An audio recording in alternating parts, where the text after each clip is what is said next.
बिस्मिल्लाहिर्रहमानिर्रहीम। Hydrocarbon molecules यानी ऐसे मॉलिक्यूल्स जिसके अंदर हाइड्रोजन और कार्बन ही है। एक फिगर दिखाई गई है, इसमें चेन लाइक मॉलिक्यूल्स हैं और इसके अंदर कार्बन को दिखाया गया है ब्लैक कलर के सर्कल्स में और ग्रे कलर के जो सर्कल्स हैं उसमें हाइड्रोजन को दिखाया गया है। तो ये हाइड्रोकार्बन्स हैं।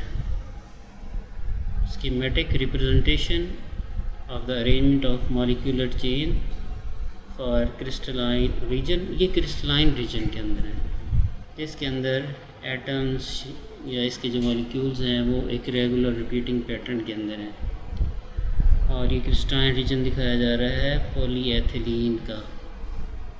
पॉलीएथिलीन एक हाइड्रोकार्बन है और इसका एक क्रिस्टलाइन चेन दिखाई जा रही है। Black and grey balls represents respectively the carbon and hydrogen atom. ये पॉलीएथिलीन के मॉलिक्यूल्स हैं और पॉलीएथिलीन के मॉलिक्यूल के अंदर सिर्फ कार्बन और हाइड्रोजन है। कार्बन को ब्लैक सर्कल से दिखाया जा रहा है और हाइड्रोजन को ग्रे सर्कल से दिखाया जा रहा है। Schematic diagram of A polymer chain folded crystallite a plate-shaped crystalline region in which molecular chains fold back and forth on themselves. These folds occur at the crystallite face। ये एक crystal structure दिखाया गया है और इस crystal structure को आप कह सकते हो चेन फोल्ड क्रिस्टलाइट स्ट्रक्चर। इस क्रिस्टलाइट स्ट्रक्चर का जो नाम है वो यहाँ लिखा हुआ है चेन फोल्डेड क्रिस्टलाइट स्ट्रक्चर। अब आप देख सकते हैं कि वो जो चेन है वो इस तरह की ये जिग जैग चेन है और इसके अंदर ये जो चेन्स हैं ये फोल्ड हो रही हैं back and fourth on themselves, यानी एक प्लेट के ऊपर एक लैमेला के ऊपर ये चेन्स फोल्ड हो रही हैं। ये एक क्रिस्टल स्ट्रक्चर है एक तरह का, ये ख़ास किस्म का क्रिस्टल स्ट्रक्चर है और जिसका नेम है चेन फोल्डेड क्रिस्टलाइट सिस्टम आप कह सकते हैं। और ये प्लेट के ऊपर ये जो चेन्स हैं मॉलिक्यूलर चेन जो हैं वो एक प्लेट के ऊपर ये बैक एंड फोर्थ कर्व कर रही है। और ये एक दूसरा क्रिस्टल स्ट्रक्चर सिस्टम है, इसको हम लास्ट में फिर पढ़ेंगे। ये सिस्टम है, इसका नाम है स्फेरियोलाइट क्रिस्टल सिस्टम। पॉलीमर्स के अंदर एक spherulite crystal system structure of a spheroid found in some semi crystalline polymers। उसकी ये स्ट्रक्चर डायग्राम बनाई हुई है। अब इसमें कहता है chain folded crystallites radiate outward from a common centre. इसका एक कॉमन सेंटर बनता है ये वाला।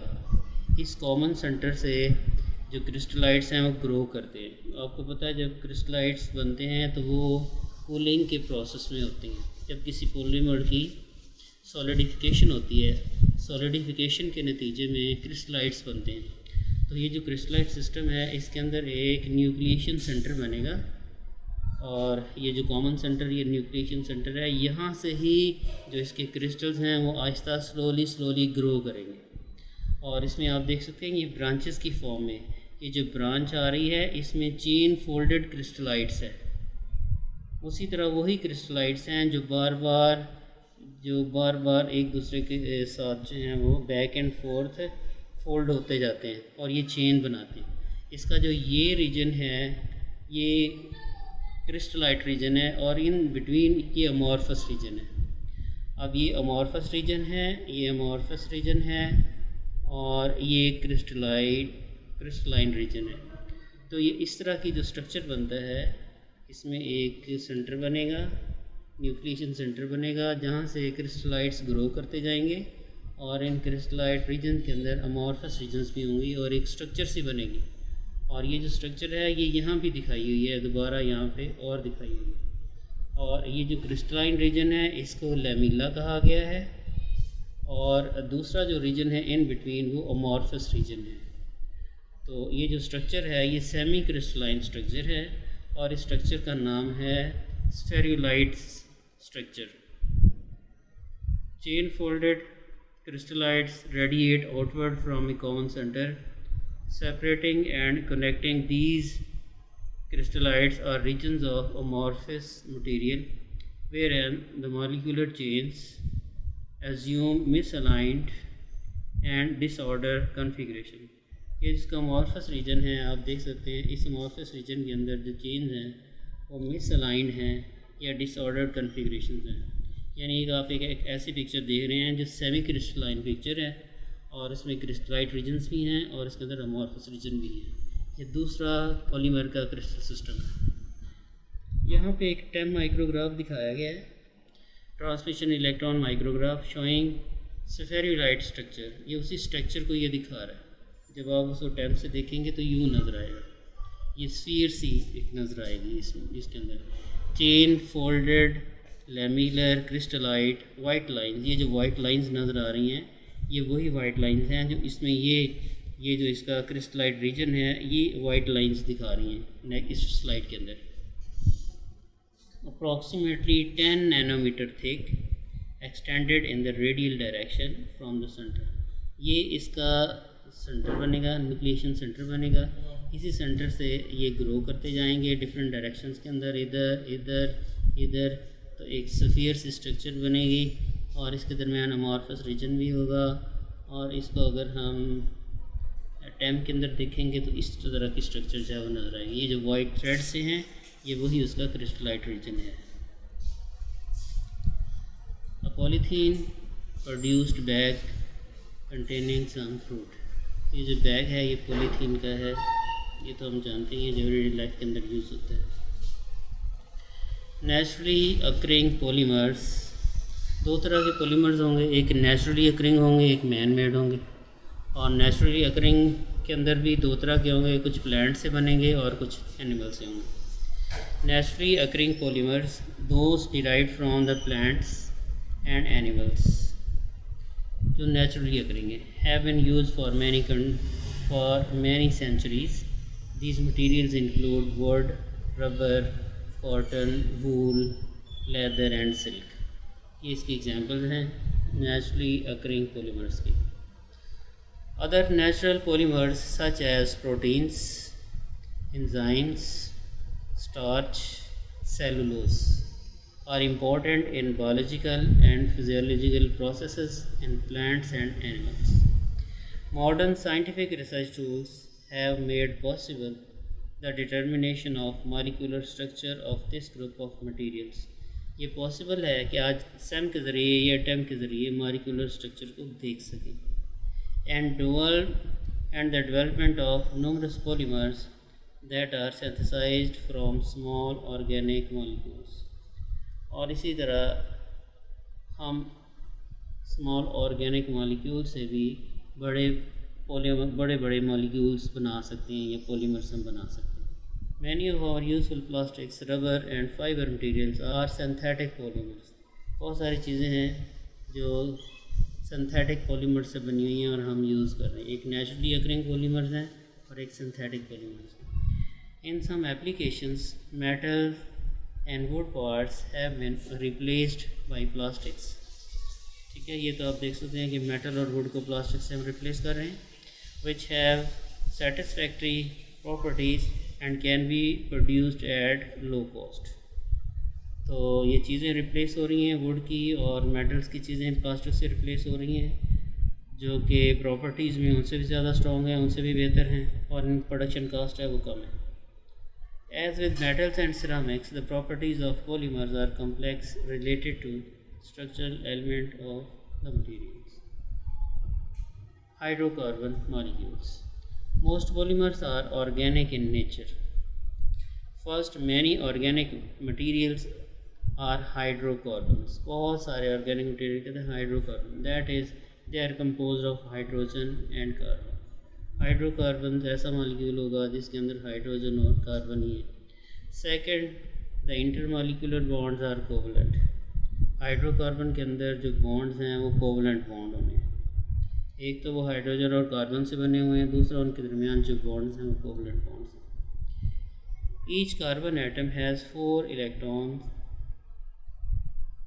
कार्बन एटम के जो वैलेंस इलेक्ट्रॉन है उसमें जो वैलेंस ऑर्बिट है उसमें 4 इलेक्ट्रॉन होंगे। कार्बन के अंदर 6 इलेक्ट्रॉन्स होते हैं पहले में 2 और दूसरे ऑर्बिट के अंदर 4। Each carbon atom has 4 electrons that may participate in covalent bonding. यही 4 इलेक्ट्रॉन जो हैं कोवलेंट बॉन्डिंग में पार्टिसिपेट करेंगे। Whereas every hydrogen atom has only 1 bonding electron. Hydrogen में तो एक ही इलेक्ट्रॉन है, वही कोवलेंट बॉन्डिंग में बिहेव करेगा। इसका मतलब है कि अगर एक कार्बन है तो उसके आउटरमोस्ट में 4 हैं, तो 4 हाइड्रोजन के एटम जो हैं उनके साथ बॉन्ड बना के CH4 एक मॉलिक्यूल बन सकता है जो कि एक हाइड्रोकार्बन है।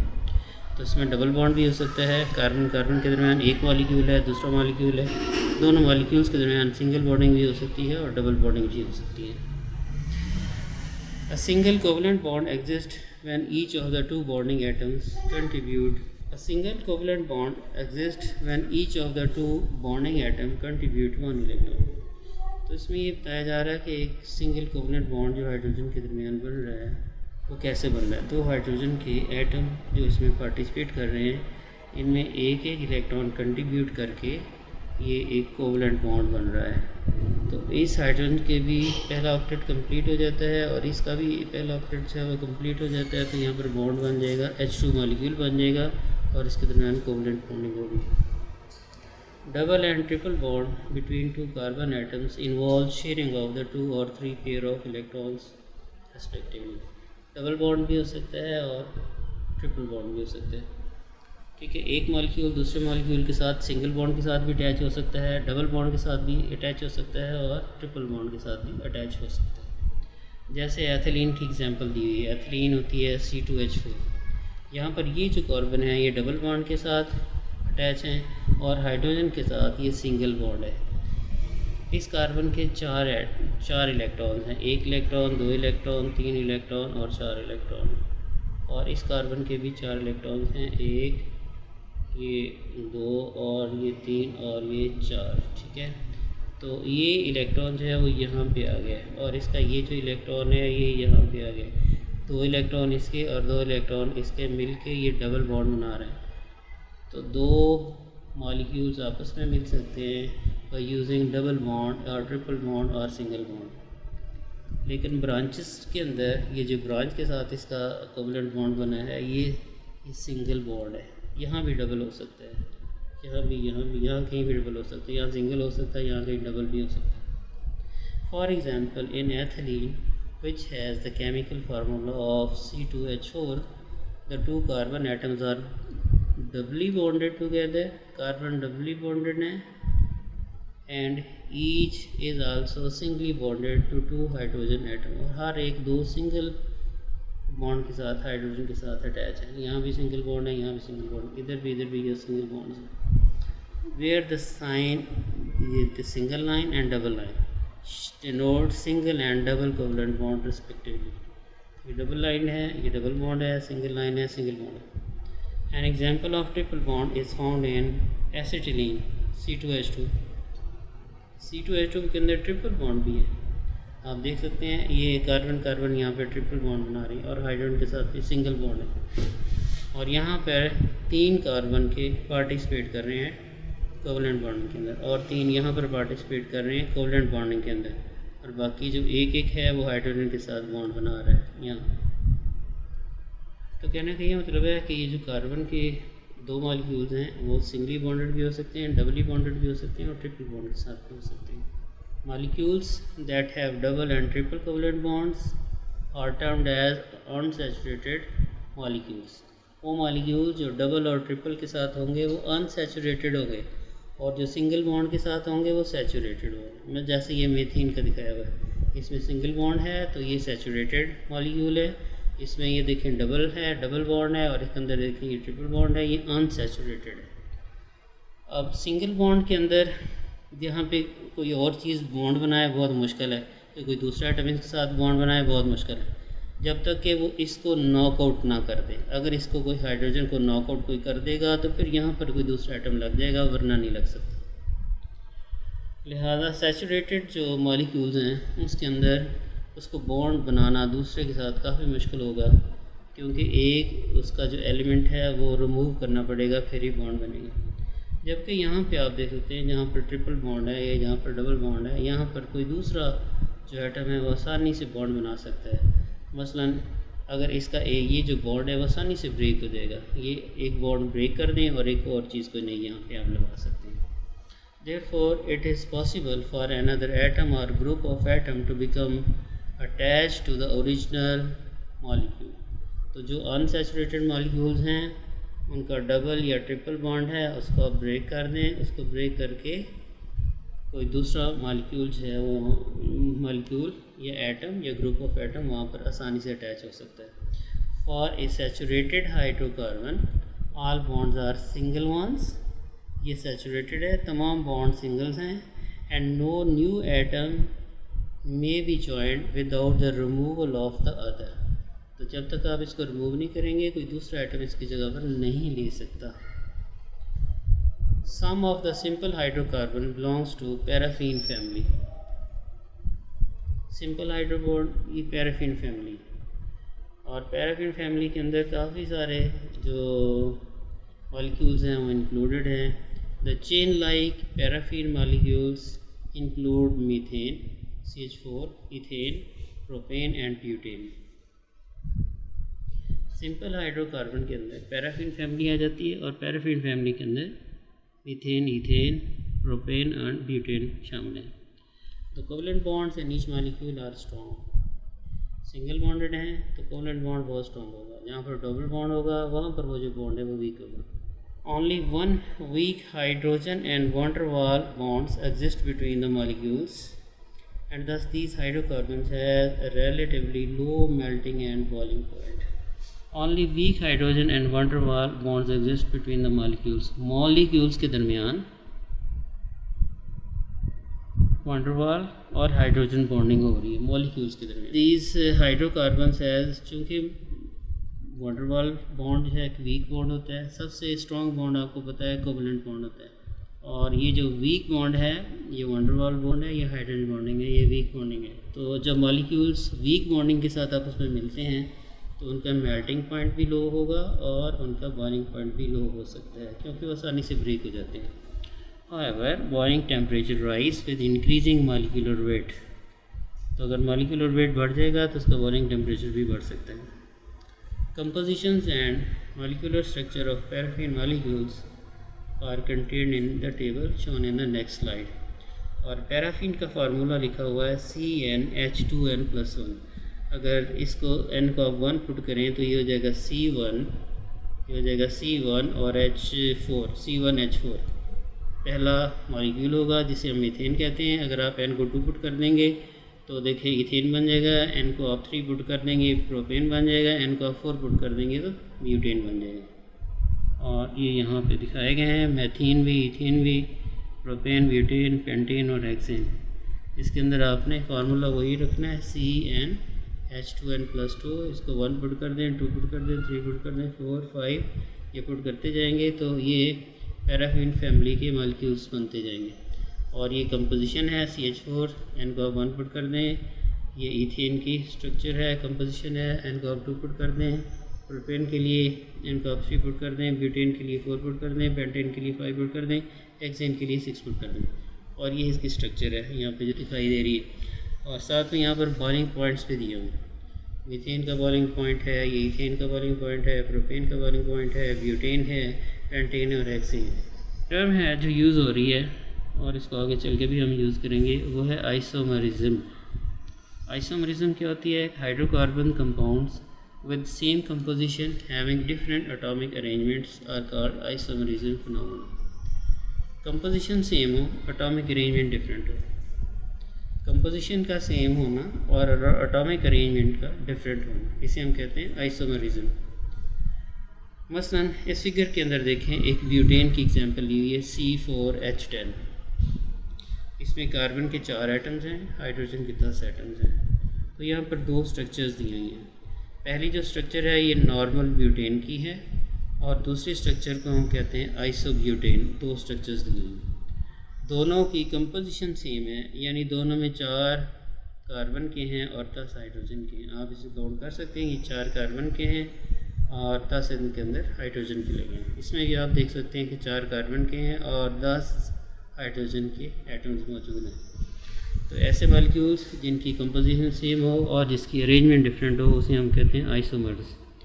तो आइसोमर्स हैं, और ब्यूटेन के दो आइसोमर्स हैं, एक नॉर्मल ब्यूटेन है और एक आइसोब्यूटेन है। इसके अंदर एटॉमिक अरेंजमेंट डिफरेंट है। आप देख सकते हैं आइसोब्यूटेन की एटॉमिक अरेंजमेंट डिफरेंट है और नॉर्मल ब्यूटेन की एटॉमिक अरेंजमेंट डिफरेंट है। इस तरह भी हो सकता है कि कंपोजिशन सेम हो और अरेंजमेंट डिफरेंट हो। ऐसे मॉलिक्यूल्स को हम कहते हैं आइसोमर्स।